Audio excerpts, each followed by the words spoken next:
Welcome to KUBE 57. I'm Dr. Laura Murillo, President and CEO of the Hispanic Chamber of Commerce. We're happy you're joining us today as we interview yet another one of our Houston legends, Dr. Stephen Klineberg, a professor. I'm going to talk to you about his dedication to this city and research he's done that's so very important regarding the demographics and so much more. Thank you for being with us. Thank you. Great honor to be here. Well, thanks for that. And certainly I recall many of our interactions when I first arrived at the Chamber of Commerce. You were part of that strategic team in 2007, and you gave a lot of great feedback.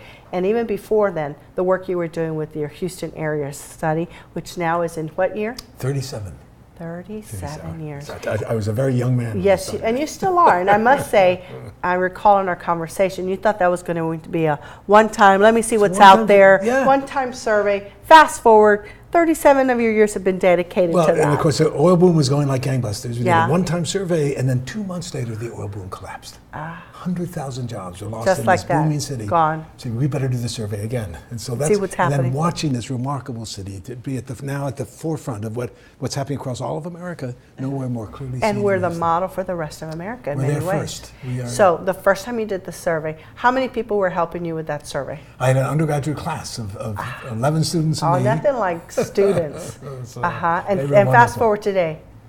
So now we have enough monies now supporting the survey so that we could hire the major professional survey organization actually out in Pennsylvania, and they do the surveys for us, and then we analyze the data and write the reports. So throughout that 37 years, has there been one year that stands out in terms of a aha kind of a moment?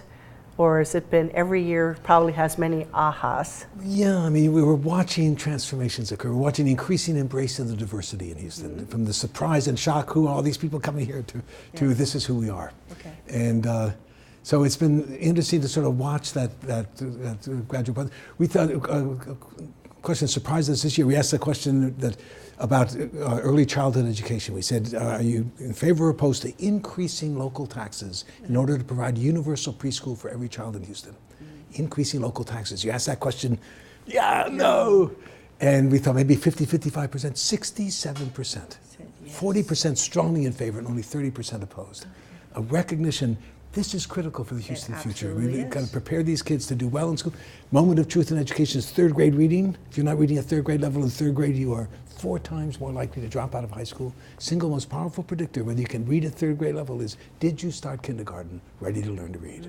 And rich kids in Houston start kindergarten 1.5 to 2 years ahead of poor kids. And that's a part of Houston preparing itself for the 21st century. And there's so much work we can do. I know we just had Neil Bush on the program promoting all the work that he and his mother, Barbara Bush, have done in terms of literacy. And I think still, especially in the Hispanic community, a lot to be done there. But the good news is that it is possible, it is doable, and certainly people look forward to your survey, and have done so. People have sort of embraced the survey. Yes, they're like, when does it come out again, and when can I get it? And we know, we post a link on our chamber website to send them directly. Okay. And also exciting, a book. I hear rumblings. Finally. Yes, yes.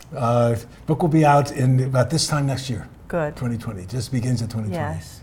And it's called Prophetic City, Houston on the Cusp of a Changing America. Wonderful. And the claim is that you can see in Houston, where all of America is going to be about 15 to 25 years, this is where the American future is being worked out, for better or worse. And interestingly, it's been a city that has embraced diversity and inclusion without what we've seen in other cities where there has been civil unrest in many cases between the different groups.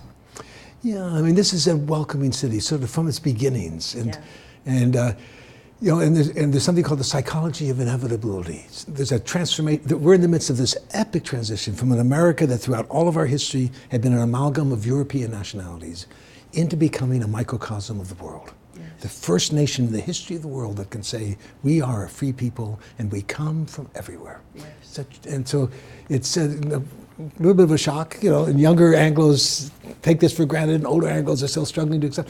But there's a sense of destiny, a sense of this is who we are. Well, and you say very well, the train has left the station. And there's no putting the train. It's a a done deal. deal. That's Yes. right.